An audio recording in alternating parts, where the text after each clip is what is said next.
Bismillahirrahmanirrahim. Raditu billahi robba wa bil islami dina wa bi Muhammadin nabiyan wa rasulah. Assalamualaikum warahmatullahi wabarakatuh. Perkenalkan, nama saya Nur Fadilah dengan NIM 1054311022219 dengan jurusan Pendidikan Pancasila dan Kewarganegaraan. Baik, pada video kali ini saya akan menjelaskan tentang proses penggunaan metode penelitian kuantitatif dan kualitatif. Baik, yang pertama yaitu penelitian kuantitatif. Penelitian kuantitatif adalah penelitian yang bertujuan untuk menyelesaikan suatu masalah, sehingga setiap penelitian kuantitatif harus berdasarkan atas masalah yang benar-benar terjadi. Masalah adalah ketimpangan antara tujuan dengan kondisi yang diharapkan. Artinya bahwa kita tidak bisa mencapai tujuan atau harapan yang sudah kita canangkan. Kemudian, setelah selesai merumuskan suatu masalah, maka peneliti harus memberikan solusi berupa jawaban sementara. Jawaban sementara itu selanjutnya disebut sebagai sebuah hipotesis. Jadi, hipotesis itu adalah jawaban terhadap masalah yang berdasarkan pada teori dan hasil penelitian terdahulu yang relevan, namun belum dibuktikan atau diuji secara ilmiah. Nah, untuk menguji hipotesis tersebut, maka selanjutnya diperlukan pengujian dengan memilih metode atau strategi tentang pendekatan yang sesuai dan ideal. Kemudian, dalam penelitian kuantitatif, metode yang digunakan adalah misalnya metode survei, metode evaluasi, metode eksperimen.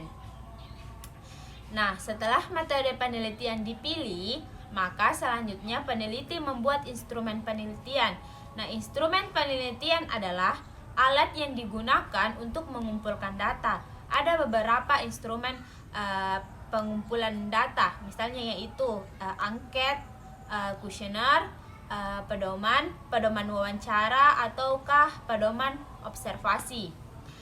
Setelah menentukan dan membuat instrumen, bukan berarti kita bisa langsung mengambil data dengan menggunakan instrumen yang sudah kita pilih tersebut. Kita masih harus melakukan uji validitas dan rehabilitas terhadap instrumen tersebut. Nah, setelah itu peneliti mengambil data. Jika populasi dari penelitian yang diambil banyak, maka peneliti dapat mengambil data sampelnya saja. Nah, jika sudah diperoleh, maka dilanjutkan dengan melakukan analisis terhadap data tersebut. Analisis tersebut bertujuan untuk menjawab masalah dan menguji hipotesis tersebut. Kemudian, setelah melakukan hipotesis, peneliti melanjutkan dengan membuat kesimpulan. Kesimpulan adalah langkah terakhir dalam penelitian, yaitu berisi jawaban dari masalah dan juga membuktikan hipotesis apakah diterima atau tidak. Kemudian yang kedua yaitu penggunaan proses penelitian kualitatif. Penelitian dengan menggunakan metode kualitatif bisa diibaratkan seperti seseorang yang akan pergi berwisata. Mungkin dia sudah mau akan pergi kemana, namun tidak semua dia ketahui apa yang akan ditemukan di sana. Nah, pada tahap metode penelitian kualitatif ini, yaitu yang pertama ada yang dinamakan dengan tahap deskripsi. Pada tahap ini, yaitu tahap deskripsi, kita harus melakukan yang namanya grand tour question. Artinya, peneliti akan mendeskripsikan apa yang dilihat, didengar, dan ditanyakan. Pada tahap ini pula, peneliti baru mendapatkan informasi secara sepintas. Informasi yang diperoleh juga cukup banyak, kemudian bervariasi dan juga belum tersusun dengan jelas. Oleh sebab itu, setelah tahap ini harus diikuti yaitu tahap yang kedua. Tahap yang kedua yaitu dinamakan dengan tahap reduksi data. Reduksi data. Dalam penelitian dengan menggunakan metode kualitatif, reduksi data adalah sebuah kegiatan untuk memilah atau memilih data yang sudah diperoleh pada tahap 1. Artinya bahwa pada tahap ini peneliti melakukan reduksi untuk menemukan masalah tertentu.